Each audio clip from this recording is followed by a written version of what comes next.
Welcome back to Beardtory, where the beards are thick, the legends are thicker, and the stories grow wilder with each whisker that we uncover. I'm your host, Matt. I also go by Beardlaws, and today we ride into the wild outback of the 19th century Australia to meet a man who became a symbol of rebellion, a national myth, and possibly the most dangerous beard ever to wear a bucket hat on his head. This is the story of Ned Kelly, the ironclad bushranger with the beard of a freedom fighter and the swagger of an outlaw rock star. Edward, also known as Ned Kelly, was born in 1854 in rural Victoria to Irish parents, one of whom had been transported to Australia as a convict. Life in the colonies wasn't exactly filled with sunshine and Tim Tams. The Kelly family was poor, often clashing with police and scraping to survive in a society that treated Irish immigrants like second-class citizens. Young Ned, toughened by hardship, was no stranger to the wrong side of the law. By age of 14, he was already tangled up in a, string of run-ins with police, from cattle duffing to armed robbery. But he was just a criminal, or was something bigger brewing? By his 20s, Ned Kelly wasn't just a bushranger. He was the face of a full-on rebellion against colonial authorities. And, he looked the part. Let's take a quick pause and talk about the beard. Because, the lawmen were clean-shaven and tight-collared. Ned was the opposite. Wild hair, unkept beard, and a chin jungle that screamed, "I don't answer to anyone." This wasn't a fashion statement. It was a rebellion on his face. A thick, full beard that gave him the look of a man ready to run through the bush, steal your horse, and still charm your sister. It was primal, powerful, iconic. Some say it made him harder to identify during the early escapades. Others claim it gave him that fearsome edge. But whatever the reason, Ned's beard belonged in the Hall of Follicle Fame. Now, the moment at least one person's been waiting for. In 1880, Ned and his gang constructed homemade suits of armor from plow blades. Yes, actual iron armor. They were prepping for what they believed would be a glorious stand against tyranny. His infamous final stand took place at the town of Glenrowan. Picture this: Ned Kelly standing nearly bulletproof, 6 foot tall, covered in steel, firing back at dozens of police officers and rocking that untamed beard beneath an iron helmet. It's Mad Max meets Robin Hood, but obviously with more beard oil and less gasoline. Eventually, he was captured after being shot in the legs. The only part, not armored. His final words before being hanged? Such is life. Cold, defiant, beard-worthy. Ned Kelly became more than a man. To some, he was a murderous villain. To others, a folk hero standing up for the oppressed. What's certain? His story and his beard have lived on for generations. Books, films, statues, even tattoos. The man's become Australia's unofficial bearded saint of rebellion.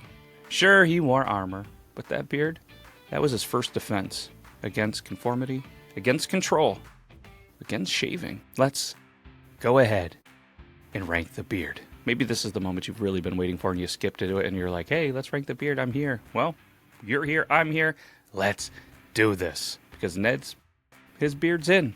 And for anybody that's new here, we rank them on a couple of different things that I forget to memorize every single week, but it's fear factor, wisdom points, intimidation level, thickness and wildness, historical impact, and then a total score. And then you're going to see where he ranks amongst all the other beards that we've done here. Fear factor. We're going to start there. Would you mess with a guy in a homemade armor and a pirate tier beard? I don't think so. He was somebody that you didn't want to see coming. He was somebody, again, that would steal your horse, steal your sister, and laugh about it. So for me, fear factor, 9.4 out of 10. Let's go with the wisdom points. Because let's be honest, he wasn't a scholar. His, academics, they weren't there. He was a rebel. He was an outlaw. But he was clever enough, to build the armor to escape police and to stand up for what he believed in. It's got to count for something. Is he Socrates? No. Is he going to be one of the smartest people that we've ever ranked? No. So for me, I went with a 5.2 out of 10 for wisdom points. Intimidation level. He was a full-on rebel warrior with a steel mask and a chin forest. Bushranger energy. And let's be honest, he was somebody that definitely intimidated you. One of the most intimidating. And if you can be intimidating in Australia, one of the scariest continents and countries in the entire planet, that's up there. This could be one of the highest intimidation levels that I've ever done. 9.8 out of 10. Thickness and wildness. The beard didn't just grow, it roared. It was rugged, it was dense, and it was perfectly lawless. I mean, I am beard laws. We do go by the laws of the beard. This guy didn't go by any laws. And any pictures that I have seen, it is thick. It is wild. It is Australia beard. So for me, this is a 9.2 out of 10 for thickness and wildness. Last but not least, historical impact. Love him or hate him, Ned Kelly is a cultural icon, and the beard helped build that legend. The score probably would have been higher if I was aware of Ned Kelly before I did some research. Obviously, being very far from Australia, this was something that I hadn't heard of before, so it's still a really good historical impact, but it's not off the charts for me. So this is an 8.8 out of 10. For anybody that's wondering the final score, if my math is math, and that's a 42.4 out of 50. And this is where Ned Kelly ranks out of all the beards that we have done here on Beardtory. Let us know right now in the comments who should be number one. Do you agree with how I have ranked them throughout this series? So there you have it. Ned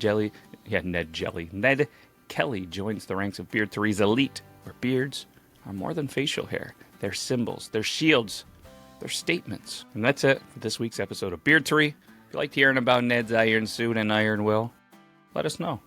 I'd really love to hear from it. And grow the legend by sharing this to a fellow beard lover. I'd appreciate that as well. But until next time, stay bearded, stay bold, and remember, sometimes history is written in blood, but the best parts are told in beard. Take care, everybody.